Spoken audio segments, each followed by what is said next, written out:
అద్భుత శక్తి నింపుతుంది నీ స్మృతి బాబా, ఒక అద్భుత శక్తి నింపుతుంది అంధకార జీవితాన, అంధకార జీవితాన మరల జ్యోతి వెలుగుతుంది. నీ స్మృతి బాబా, ఒక అద్భుత శక్తి నింపుతుంది. ఓం శాంతి. 17/8/2022 సాకారవాణి. మధురమైన పిల్లలు, బాబా మీకు బేహద్దు సమాచారాన్ని వినిపిస్తారు. ఇప్పుడు మీరు స్వదర్శన చక్రధారులుగా అయ్యారు. మీరు 84 జన్మల స్మృతిలో ఉండాలి. అందరికీ ఈ స్మృతిని కలిగించాలి. ప్రశ్న: శివ్ బాబాకు మొట్టమొదటి సంతానం అని బ్రహ్మనే అంటారు, కానీ విష్ణువుని అన్నారు ఎందుకు? సమాధానం: ఎందుకంటే శివ్ బాబా బ్రహ్మ బాబా ద్వారా బ్రాహ్మణ సంప్రదాయాన్ని రచిస్తారు. విష్ణువును సంతానము అని అంటే ఆయన నుండి కూడా సాంప్రదాయం ఉత్పన్నమవ్వవలసి ఉంటుంది, కానీ విష్ణువు నుండి సాంప్రదాయం ఏమీ వెలువడదు. విష్ణువును ఎవరు తల్లి తండ్రి అని కూడా అనరు. వారు ఎప్పుడు లక్ష్మీనారాయణుల రూపంలో మహారాజా మహారాణిగా అవుతారో అప్పుడు వారిని వారి పిల్లలే అమ్మా నాన్న అని పిలుస్తారు. బ్రహ్మ ద్వారా బ్రాహ్మణ సాంప్రదాయం తయారవుతుంది. పాట: నీవే తల్లివి, నీవే తండ్రివి. ఓం శాంతి. బాబా కూర్చుని పిల్లలకు వివరిస్తున్నారు. ఈ విధంగా గురువులు గోసాయిలు ఎవరు తాము తండ్రిగా కూర్చుని పిల్లలకు అర్థం చేయిస్తున్నామని అనలేరు. తండ్రి పిల్లలకు ఏమి వివరిస్తారు? ఈయన ఏ తండ్రి? ఇది కేవలం పిల్లలకు మాత్రమే తెలుసు. వేరే ఏ సత్సంగంలోనూ ఈ విధంగా అనలేరు. అంటే ఇక్కడ స్వయం బాబా కూర్చుని నేను తండ్రిని, మీరు పిల్లలు, నేను మీకు అన్ని విషయాలు అర్థం చేస్తున్నాను అంటారు. అలా ఇంకెవరు కూడా అనరు. సాయిబాబా మెహర్ బాబా అని అంటారు, కానీ వారు ఏమీ అర్థం చేసుకోరు. ఈయన బేహద్దు తండ్రి అని మీకు తెలిసింది. బాబా బేహద్దు సమాచారాన్ని వినిపిస్తారు. ఒకటేమో హద్దులోని సమాచారం, ఇంకొకటి బేహద్దు సమాచారం. దీని గురించి ఈ ప్రపంచంలో ఎవరికీ తెలియదు.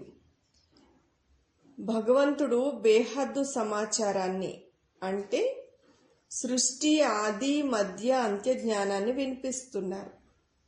మీ బుద్ధిలోకి సృష్టి ఆది మధ్యాంత జ్ఞానం వచ్చేస్తుంది అని బాబా అంటారు. తప్పకుండా బాబా తమ పరిచయాన్ని ఇస్తారు మరియు సృష్టి చక్రం ఏ విధంగా తిరుగుతుందో కూడా యథార్థ రీతిగా అర్థం చేయిస్తారు. దానిని అర్థం చేసుకుని మనం ఇతరులకు తెలియచేయాలి. బీజము పరంపిత పరమాత్మ లేక తండ్రి అంటాం. బీజాన్ని పరమాత్మ లేదా తండ్రి అంటున్నాం. మనం వారి సంతానం ఆత్మలు. ఆత్మలైన మనం పరమాత్మ సంతానం అని పిల్లలైన మీ బుద్ధిలో ఉంది. పరంపిత పరమాత్మ పరంధామంలో ఉంటారు. మూలవతనం సమాచారాన్ని తెలియచేస్తారు. ఈ మాలంతా ఎలా తయారవుతుందో తెలియచేశారు. నేను మీ తండ్రిని, నేను ఈ పరంధామంలో ఉంటానని మొట్టమొదట బాబా పిల్లలకి చెప్పారు. నన్నే జ్ఞానసాగరుడు దయాసాగరుడు అంటారు. నేను వచ్చి ఆత్మలైన మీకు పవిత్రత సుఖశాంతుల వారసత్వాన్ని ఇస్తాను. పిల్లల బుద్ధిలో ఇది తిరుగుతూ ఉంటుంది. నిజానికి మనం ఎక్కడ నివాసీలు? ఆత్మలైన మనందరూ కూడా పాత్రను అభినయించాలి. ఈ పాత్ర రహస్యాన్ని ఎవరు అర్థం చేసుకోలేరు. కేవలం అలా అంటూ ఉంటారు, పునర్జన్మలు తీసుకుంటారు, ఆత్మ ఇన్ని జన్మలు తీసుకుంటుంది అంటారు. కొందరు 84 లక్షల జన్మలని అంటారు. ఎవరికైనా అర్థం చేయిస్తే 84 జన్మలు అన్నది సరైనదే అని అర్థం చేసుకుంటారు. 84 జన్మల గురించి ఎవరికైనా స్పష్టంగా వివరిస్తే ఇది యథార్థమని వాళ్ళకి కూడా తెలుస్తుంది. 84 జన్మలు ఎలా తీసుకుంటారో బుద్ధిలో తప్పకుండా ఉండాలి. తప్పకుండా మనం సత్వప్రధానంగా ఉండేవాళ్ళం. మళ్ళీ సతో రజో తమోల్లోకి వచ్చాం. ఇప్పుడు సంగమ యుగంలో మనం సత్వప్రధానంగా అవుతున్నాం. ఈ విషయం తప్పకుండా పిల్లలైన బుద్ధిలో ఉంటుంది. అందుకనే మిమ్మల్ని స్వదర్శన చక్రధారులు అని పిలవడం జరుగుతుంది. ఈ విషయాలు చాలా సహజమైనవి. వృద్ధ మాతలు కూడా వీటిని బాగా అర్థం చేయించగలరు. తప్పకుండా మనం 84 జన్మలు తీసుకుంటాం. ఇంకే ఇతర ధర్మాల వారు 84 జన్మలు తీసుకోరు. ఇప్పుడు మనం బ్రాహ్మణులు, తిరిగి మనం దేవత, క్షత్రియ, వైశ్య, శూద్రులుగా అవుతామని కూడా తెలియచేయవలసి ఉంటుంది. ఉన్నతోన్నతమైన వారు శివబాబా. ఇది ఇప్పుడు మీ బుద్ధిలో ఉంది. మనం ఈ విధంగా పునర్జన్మలు తీసుకుంటాం. పునర్జన్మలను తప్పకుండా అంగీకరించవలసి ఉంటుంది. ఇప్పుడు మీకు మీ 84 జన్మల పాత్ర స్మృతిలోకి వచ్చింది. వృద్ధ మాతలు కూడా ఇవి అర్థం చేసుకోవడం చాలా సహజం. మీరు ఏ పుస్తకాలు చదవవలసిన అవసరం ఉండదు. మీరు 84 జన్మలు ఎలా తీసుకుంటారో బాబా తెలియచేశారు. మీరే దేవీ దేవతలుగా ఉండేవారు. మళ్ళీ 8 జన్మలు సత్యుగంలో, 12 జన్మలు త్రేతాయుగంలో, 63 జన్మలు ద్వాపర కలియుగాలలో తీసుకున్నారు. ఆ తర్వాత ఈ ఒక్క జన్మ అన్నిటికంటే ఉన్నతమైనది. అందుకనే సహజంగా అర్థం చేయిస్తారు కదా. కురుక్షేత్రంలోని వృద్ధ మాతలు కూడా అర్థం చేసుకుంటున్నారు కదా. కురుక్షేత్రం పేరు చాలా ప్రసిద్ధమైనది. నిజానికి ఇదంతా కురుక్షేత్రమే. ఆ కురుక్షేత్రం కేవలం ఒక చిన్న ఊరు. ఇదంతా కర్మ చేసే క్షేత్రమే. ఇందులో ఇంకా యుద్ధం ప్రారంభం అవ్వలేదు.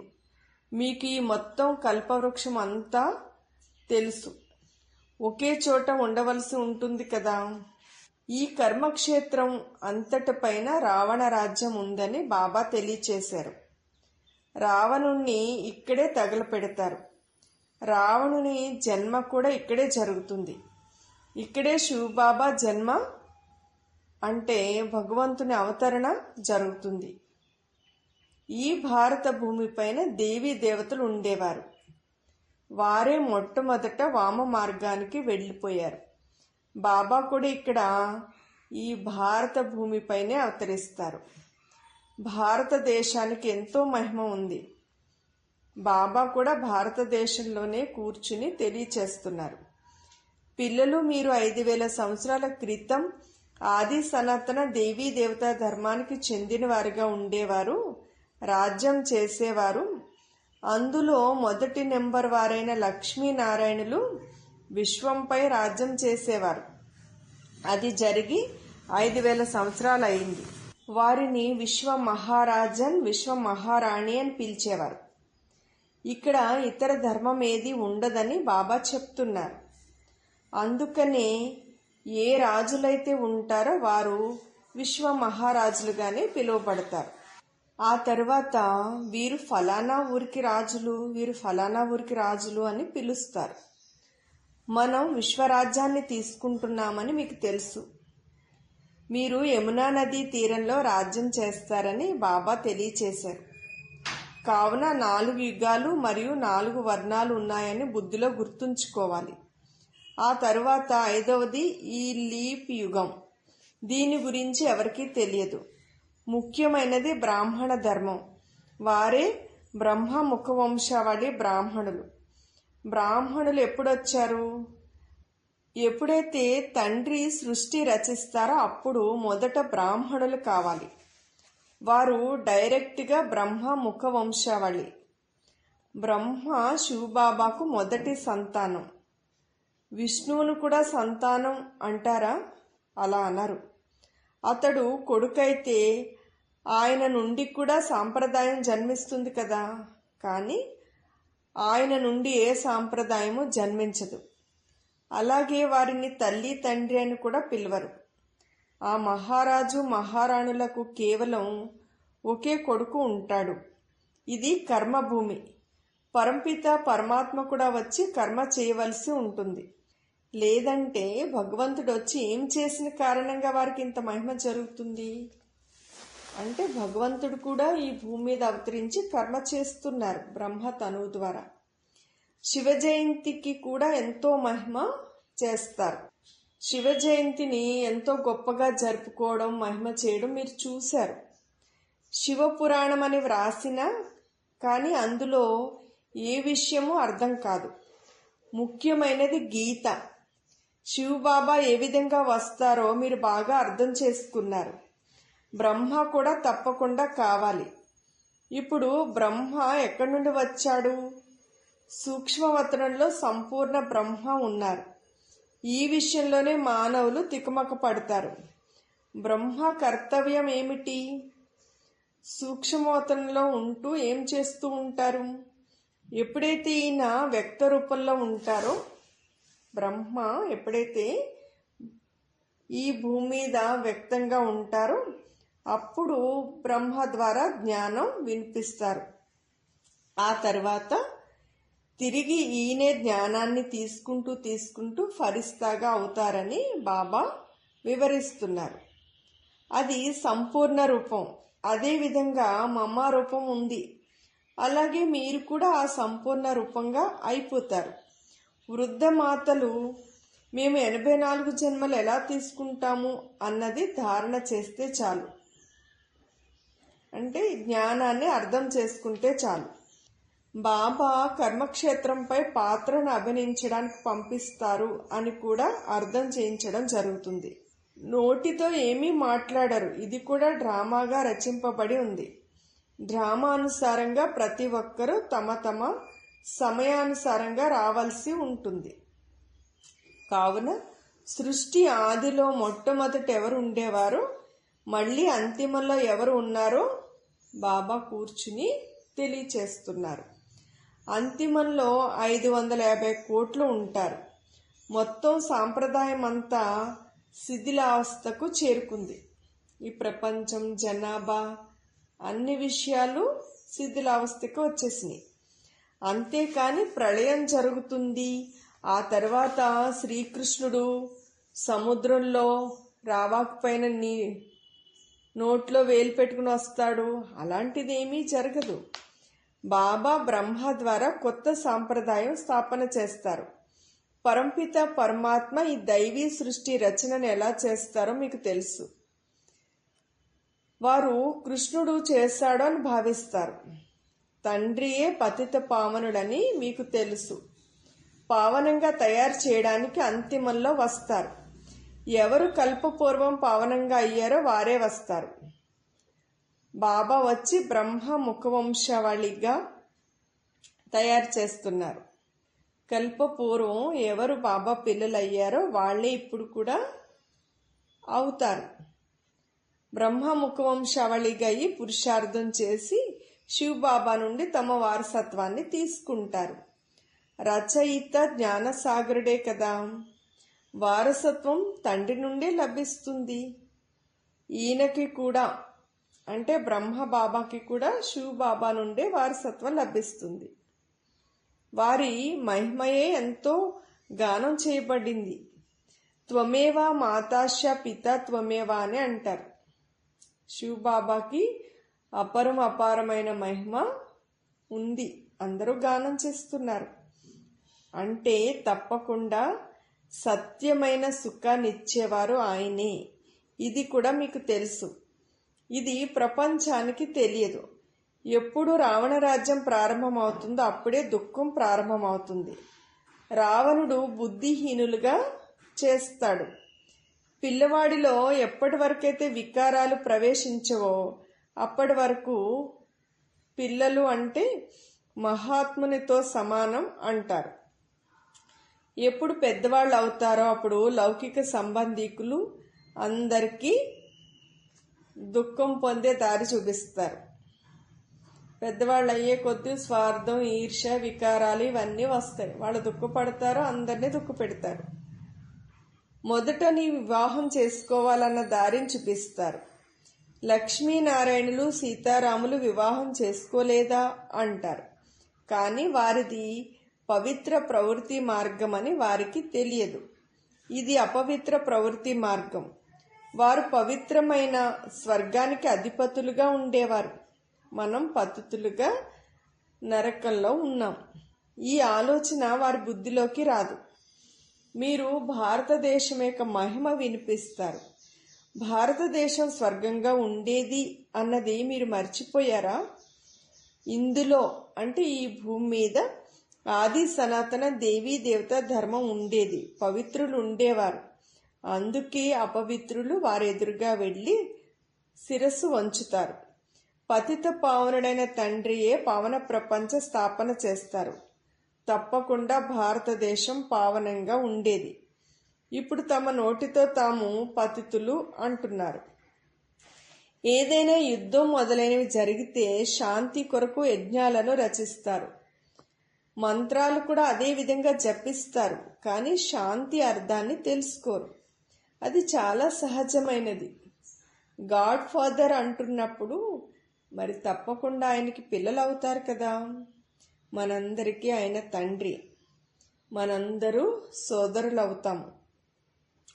మనం ప్రజాపిత బ్రహ్మ ముఖవంశావళి అంటే సోదరి సోదరులు.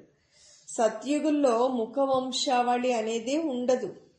కేవలం సంగమయుగంలో ముఖవంశావళి ఉన్న కారణంగా సోదరి సోదరులుగా పిలువబడుతున్నారు.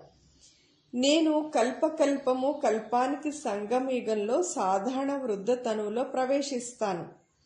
అతడికి బ్రహ్మ అన్న పేరు పెడతాను. అతడు మళ్ళీ జ్ఞానం ధారణ చేసి అవ్యక్త సంపూర్ణ బ్రహ్మగా అవుతాడు. ఈయన ఆయన ఒక్కరే. అంటే సాకారంలో ఉన్న బ్రహ్మ, సూక్ష్మవతనంలో ఉన్న అవ్యక్త బ్రహ్మ. వేరొకరి విషయం లేదు అని బాబా పిల్లలకి వివరిస్తున్నారు. బ్రాహ్మణులు మళ్ళీ దేవతలుగా అవుతారు. చక్రమంతా తిరిగి చివరిలోకి వచ్చి శూద్రులు అవుతారు. బ్రహ్మ ద్వారా బ్రాహ్మణులను రచిస్తారు. వృద్ధ మాతల కొరకు కూడా బ్రాహ్మణీలు కష్టపడాలి. అంటే చాలా పెద్ద వయసులో ఉన్న మాతలు ఉంటారు కదా, వాళ్ళ కోసం అక్కయ్యలు శ్రమ పడాలి.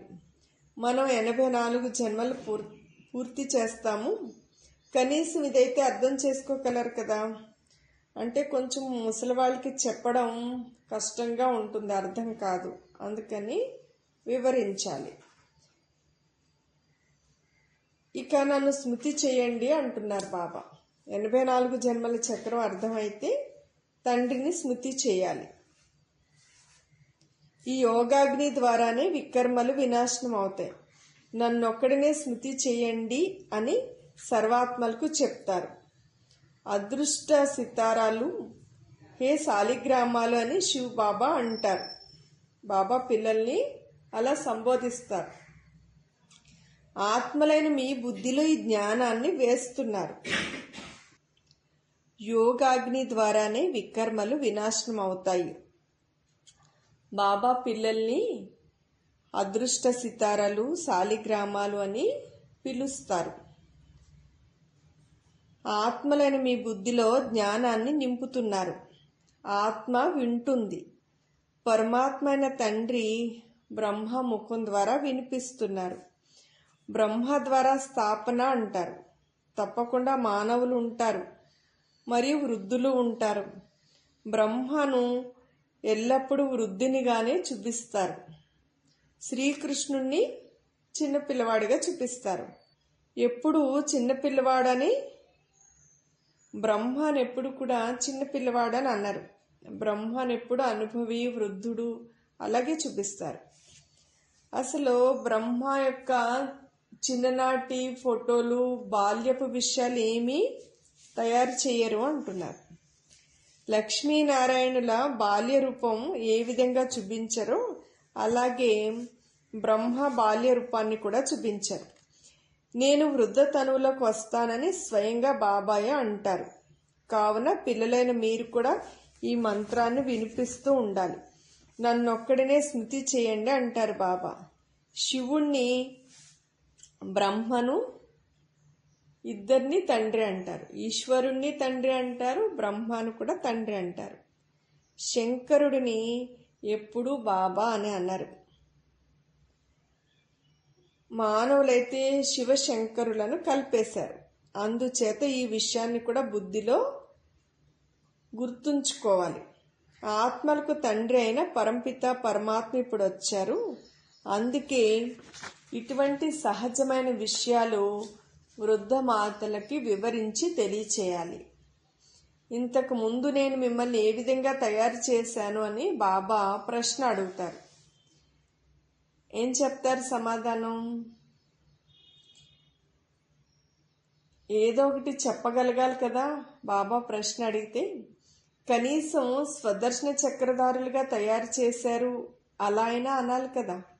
బాబాను మరియు చక్రాన్ని స్మృతి చేయడం ద్వారా మీరు ఆత్మీక విదేశంలోకి వెళ్ళిపోతారు. ఈ విదేశం దూరదేశమే కదా.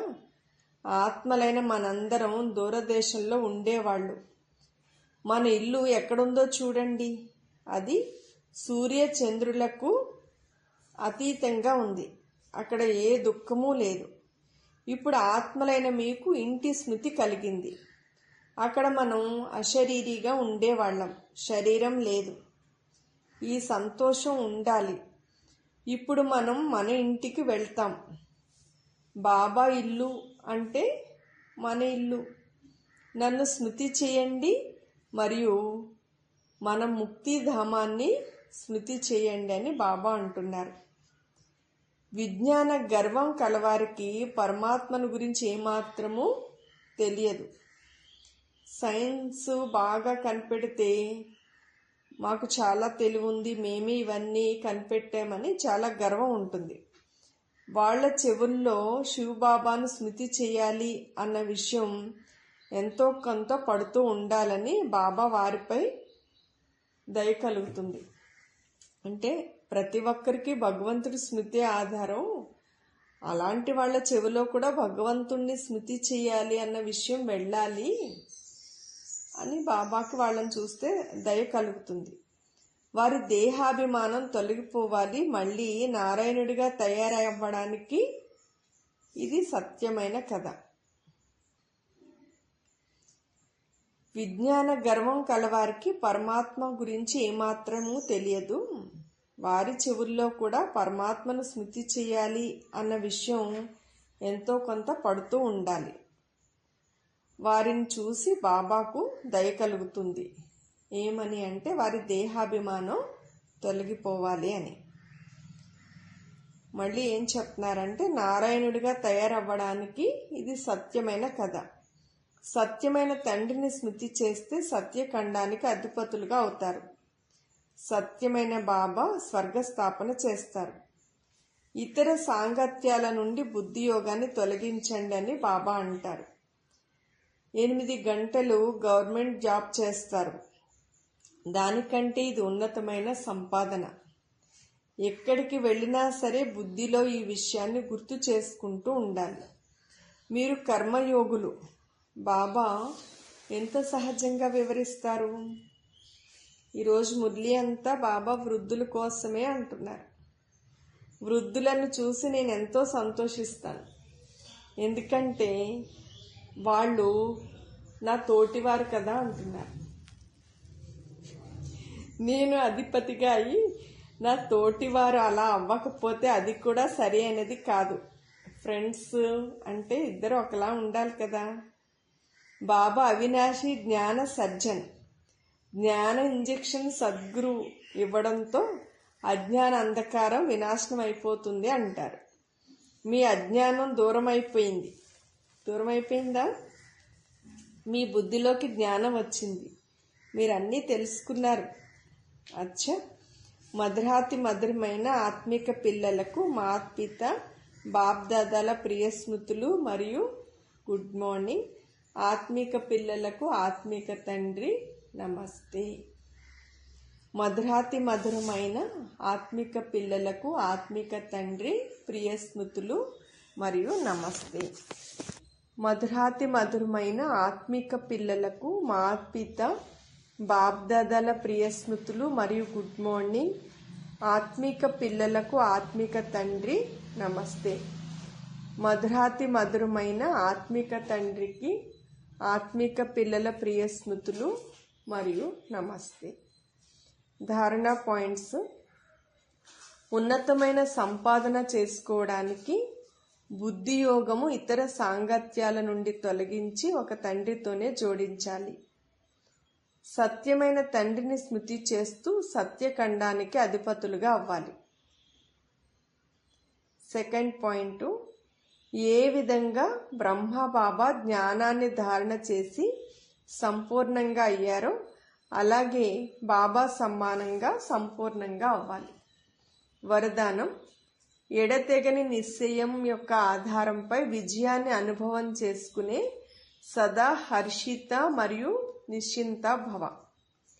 నిశ్చయానికి గుర్తు మనస వాచ కర్మణ సంబంధ సంపర్కాలు ప్రతి విషయంలోనూ సహజ విజయులుగా ఉండడం. ఎక్కడ నిశ్చయం అఖండంగా ఉంటుందో అక్కడ విజయం యొక్క విధి మారదు. ఇటువంటి నిశ్చయ బుద్ధులే సదా హర్షితంగా మరియు నిశ్చింతగా ఉంటారు. ఏ విషయంలోనూ ఇది ఏమిటి, ఎందుకు, ఎలా అనడం కూడా చింతకు గుర్తు. నిశ్చయ బుద్ధి నిశ్చింత ఆత్మ యొక్క స్లోగన్ ఏమిటంటే, జరిగిందంతా మంచిది, మంచే జరుగుతుంది, మంచే జరగనున్నది. అటువంటి వారు చెడులో కూడా మంచిని అనుభవం చేసుకుంటారు. చింత అన్న మాటతో కూడా అవిద్యగా ఉంటారు. చింత అన్న పరిభాష వాళ్ళకి తెలియదు. స్లోగన్. సదా ప్రసన్న చిత్తంగా ఉండాలంటే బుద్ధి రూపీ కంప్యూటర్లో ఫుల్ స్టాప్ను పెట్టండి. ఓం శాంతి.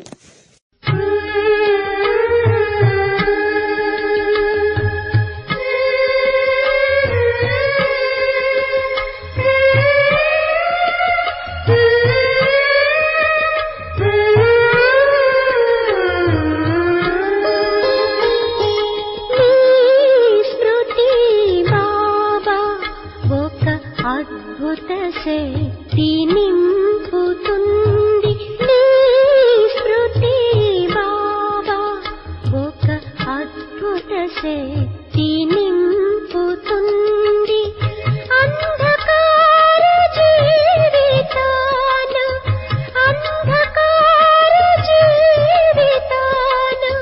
మరల జ్యోతి వెలుగుతుంది.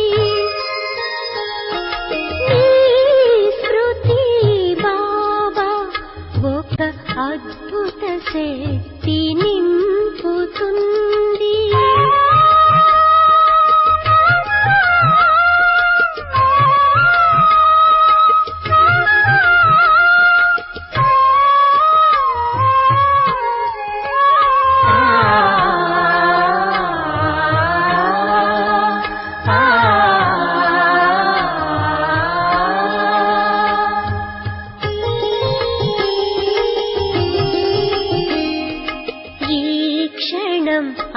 అంధకారమైన ప్రకాశం వచ్చు వెంటనే, నీ ఒక్క మెరుపుతో బాబా జీవితమే మారేను.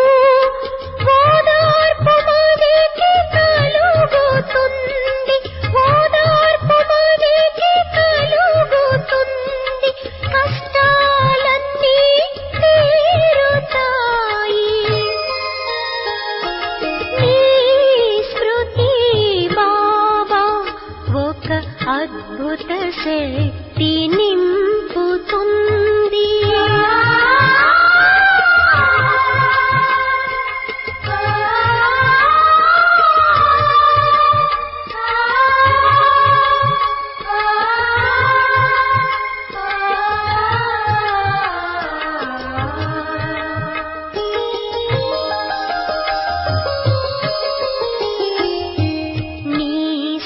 స్మృతి కస్తూరి ఉల్లాసాన్ని మనసుకు సత్యమే ఈ వాక్కు పొందాము మేము సకలము కనుకని ఈ గాఢ ప్రేమ కనుకని ఈ గాఢ ప్రేమ జీవితమే వసంతమాయే నీ స్మృతి బాబా ఒక అద్భుత శక్తి నింపుతుంది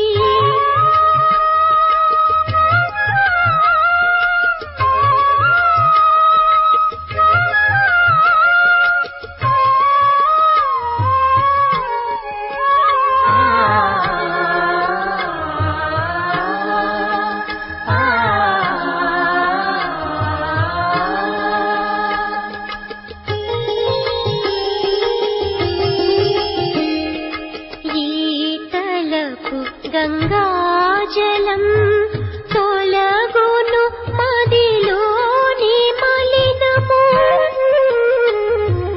మోము తేజోమయమౌను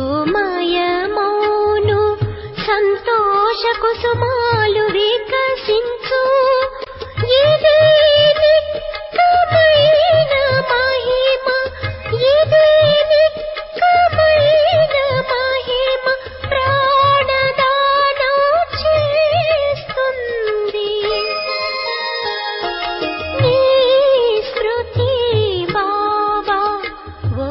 అద్భుత శక్తి నింపుతుంది నీ స్మృతి బాబా ఒక అద్భుత శక్తి నింపుతుంది అంధకార జీవితాన అంధకార జీవితాన మరల జ్యోతి వెలుగుతుంది